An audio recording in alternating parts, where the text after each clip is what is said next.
మళ్ళీ ముఖ్యమంత్రి అయ్యాకే పుట్టింట్లో అడుగు పెడతారని భీష్మించిన ఓ మహిళ అనుకున్నట్లే 5 ఏళ్ల తర్వాత కన్నవారింటికి చేరుకుంది. పూలదండలు, డప్పు చెప్పులతో ఆ మహిళకు కుటుంబ సభ్యులు ఘన స్వాగతం పలికిన ఘటన ఖమ్మం జిల్లా కూసుమంచి మండలంలో జరిగింది.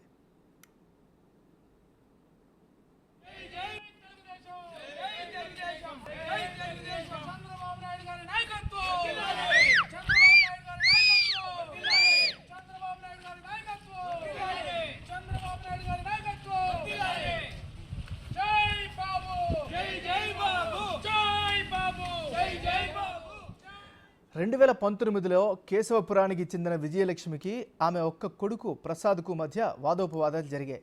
ఆ సమయంలో తర్వాత సీఎం చంద్రబాబే అవుతారని విజయలక్ష్మి, కాదు జగన్ అవుతారని ప్రసాద్ వాదించారు.